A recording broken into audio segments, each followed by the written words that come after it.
And so we have to have a strong plan of tariffs, retaliatory tariffs. I've said in addition to that, we need to make it clear that we are going to shut off the flow of critical minerals.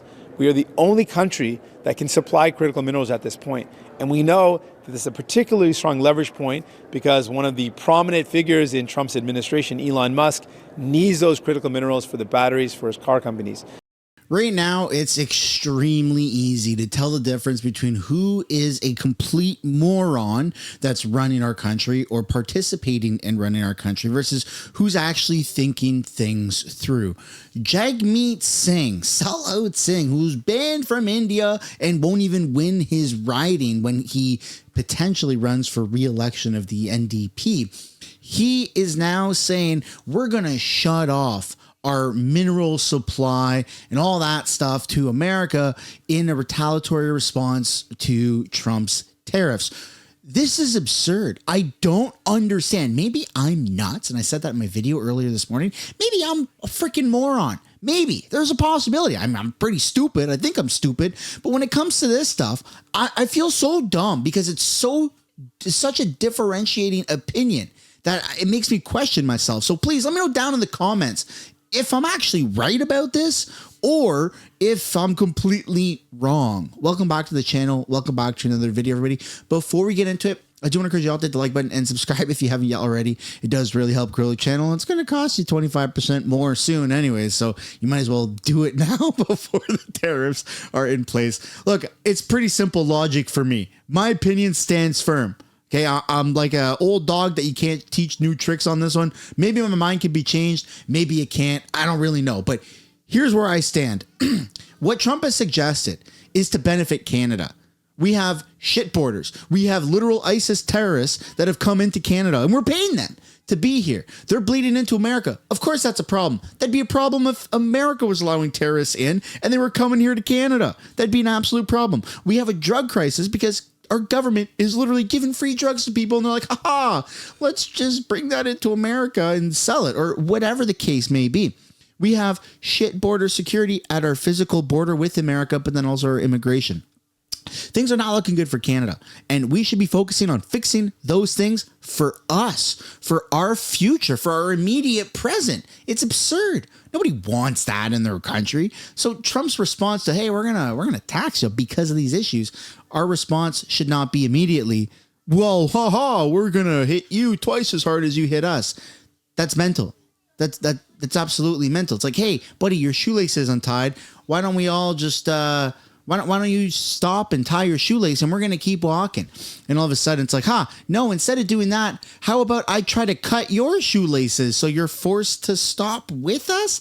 I don't understand it, but let's take a look at it because Jagmeet Singh just completely embarrasses himself in this video. And then Fox News is, well, they got some comments to say about this entire situation. So buckle up. Let's get into this, shall we? And he said in response to that, you would think, he would say, no, I reject the endorsement of a guy who's a part of an administration that threatens our country, that threatens Canadian workers. I would reject that. He said he's a great guy. He wants to go to Mars. My kiddo wants to go to Mars. Yeah, even with the Nazi sign, he's accepted the endorsement. So this is what it means. Elon Musk knows that Pierre Poilievre is his guy in Canada. That's his guy. He knows that he'll do whatever he wants. He's not going to upset that endorsement. Guy runs one of the biggest social media platforms. He's not going to take him on. He's not going to fight back. So he's shown whose side he's on. He's made it clear that billionaires, we got your back. We're going to make you even richer. That's why Elon Musk endorsed him. He's not endorsing me. I'm going to take on the billionaires. And I wouldn't accept it anyways. But it has shown us who Pierre Poilievre is. We have to make sure that that pain is felt. Okay, this guy's talking about some Nazi sign. That's in reference to at the inauguration, Elon Musk said, my heart goes out to you, and that's what he did. And then there's been so many photos that have shown up of AOC, of Barack Obama, of Joe Biden, everybody doing a similar pose like that. So that's absurd. It wasn't a freaking Nazi sign. It wasn't a Nazi salute. It wasn't anything other than it's just being taken out of context. Maybe Elon Musk did that on purpose. Maybe he was an accident and caught up in the heat of the moment. The guy's freaking autistic. He's autistic, for crying out loud. Like, that's insane. You're discriminating against him, Jagmeet. Come on. Oh my goodness. And saying that Pierre Poilievre is going to do whatever it takes. Bro, this guy, Elon Musk is a cajillionaire. He's bringing jobs to literal countries. Like having Elon Musk on your side can make or break an economy. I'm not saying we should bend over, but I'm saying that if there's incentives that we can give Tesla, SpaceX, whatever he's requiring, and they can benefit off that by being here in Canada, bringing jobs and plants and all that stuff to here in Canada. That's how businesses run. Is he mentally ill for saying this? Is Jagmeet off his rocker? Or am I losing it? Is there something I'm not knowing here? Because I just feel like these people have, whatever my opinion is, by default, it's like they have the complete opposite opinion. I don't understand the logic. And so we have to have a strong plan of tariffs, retaliatory tariffs. I've said in addition to that, we need to make it clear that we are going to shut off the flow of critical minerals. We are the only country that can supply critical minerals at this point. And we know that this is a particularly strong leverage point because one of the prominent figures in Trump's administration, Elon Musk, needs those critical minerals for the batteries for his car companies. So let us use everything possible to stop this trade war before it begins to protect Canadian jobs. What the hell is he talking about? Stop the trade war, but we should cut off their flow of mineral? Like, what does he stop the trade war? He's advocating for a trade war. He's gaslighting me, and I'm sitting here questioning my own reality and my own thoughts. Like, that's a crime for somebody to do that, literally. I'm pretty sure gaslighting's a crime. And here is Jagmeet Singh going, well, yeah, we need to hit them back, but we should stop the trade war, but we need to cut off their supply of natural minerals, but we should stop the trade war at any cost. I don't know, man. These people, either I'm like completely off the spectrum and I'm missing something, like literal logic, or these people are just so incompetent and they're so stupid that they make us seem like geniuses. That could be it. Let's leave it down to the chat, what you guys think. Now let's take a look here at Fox News and what they say about the Trump 25% tariffs on Mexico and Canada. I want to get your reflections on yesterday. Thank you, Jackie. The optimism that is out there in America right now, and also some of the action that President Trump took. One of the things that he did was sign an executive order directing agencies to look into the high cost of living for many Americans. It's a cost of living crisis. But energy, the border, all of these things have economic ties as well. Yeah, they sure do. And, looking at all these agencies and departments and all of that, making sure they stick on the mission, they're doing their things efficiently, they're not creating more problems than they're solving. I think that's just wonderful what he's doing. I mean, he put this under a sort of a label of cost of living, but it's really providing good services for the American people at low cost and doing it efficiently. And if you don't do your job, if you're not there, get the heck out of the way and go. I think the most beautiful one of all is the electric vehicle mandate. I mean, getting rid of that's so critical, and getting rid of the climate accord. As you probably know, Jackie, this country, we're doing a lot better with regard to climate emissions and all of that than the rest of the world, and yet we're the ones not in the accord. We shouldn't be. I mean, we really have done a great job on that on our own. And what Trump is doing on all of these regulations is, if you're not doing a good job on regulations, if you're causing more problems than you're creating, get out of the way and get them gone, and we'll get much more efficient, get rid of waste, abuse, fraud, misdirection, all of that. It's wonderful. We got firm details yesterday, a 25% tariff on Mexico and Canada, we think starting February 1st. What do you think of it? I will have to wait and see what happens. But I would imagine, just guessing, I don't know this, but that Mexico and Canada may not be that happy with that solution. So they may come down to Trump and talk to him about what can they do to avoid this tariff being put. That right there, that should be the only answer. That should be the only priority by Canadian politicians. But instead, our freaking numbnuts that are running this country are going, I don't think so, pal. We're gonna stick it to you. Yeah, you're really gonna feel the effects of Canada sticking it to you. As if America is just going to sit there and be like, oh, sorry, you got this. We punched you. You punched us. Now we're even. That's not how that's going to work. Any politician that is saying that in Canada, I encourage you to question it. Question them.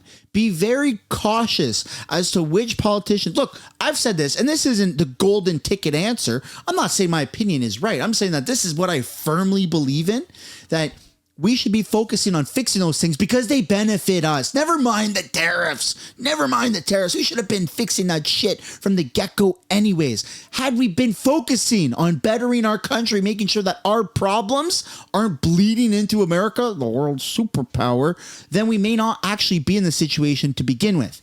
If we actually solve those issues, and there's time, there has been time. Should have never happened in the first place, but there's ample time to get this done. Then you go to Trump and you say, hey, look, we did it. We did it. Oh, that was a lot of work, but we did it. And then if Trump says, you know what, Canada's great. America's better. We like those tariffs. We're going to keep them on. If he says that, then that's a different conversation. But we shouldn't be focusing on retaliatory responses yet before we actually solve those things.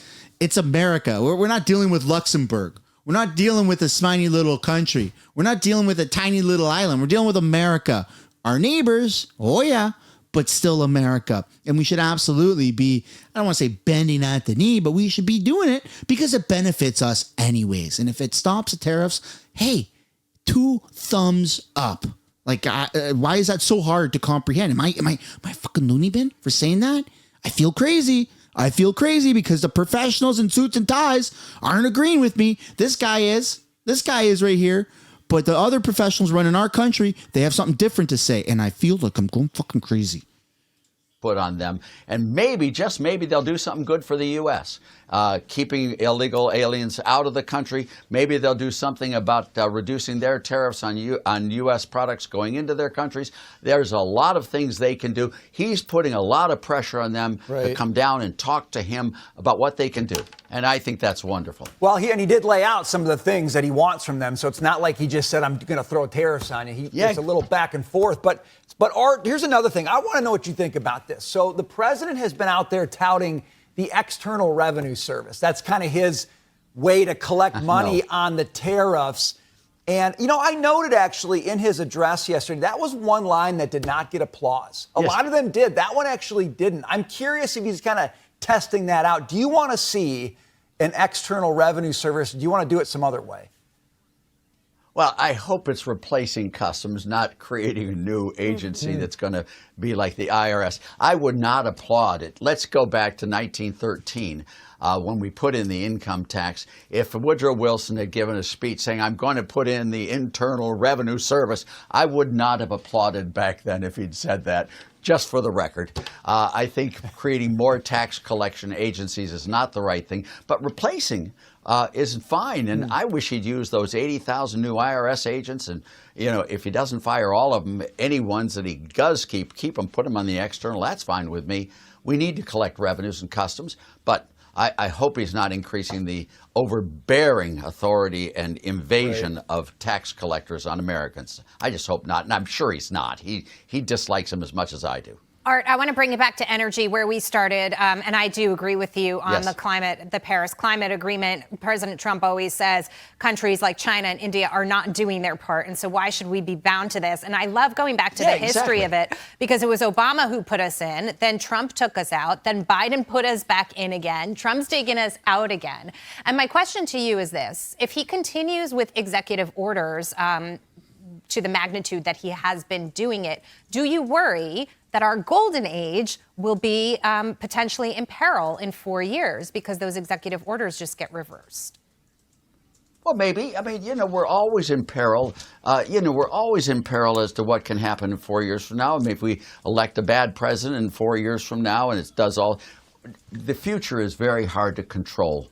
I mean, it's really difficult. And what he's doing right now is setting the base so that at least after 4 years, we will be very, very prosperous. Yeah. And I can't tell you what's going to happen after that. But I don't think his executive orders hurts the future of the U.S. I think it really helps the future of the U.S. And the more he does, the better off he is. And the more we win, the better off we're going to be as a country in the future. What he's doing is setting determine. up a terrific bench of young Republican leaders that he can pass the torch to as well, Art. Great to see you. Thank you.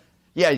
Well, great to see. I like old people too now. Don't forget. Oh, yeah. All right. So I think the underlying talking points right now and all the social pressure should be focused on the fact that politicians should not be focusing on retaliatory response. You heard it right there. You heard it. You heard it right there, folks. Heard it right there. You heard it from that guy. He was Reagan's economic advisor, whatever they said at the beginning of the session. All right. He said Canada should be focusing on fixing those things and then saying, hey, Trump, what can we do more? Is that good? Are we good? Are we good? Are tariffs done? Then and only then, if Trump wants to continue with the tariffs, then yeah, okay, sure. I'm not going to sit here and advocate with a smile on my face and say we should 100% be screwed over by America.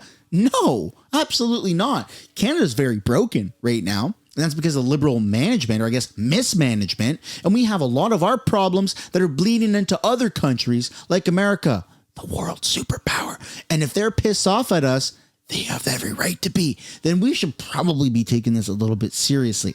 Not with a, hey, fuck you, buddy response, but a, you're right.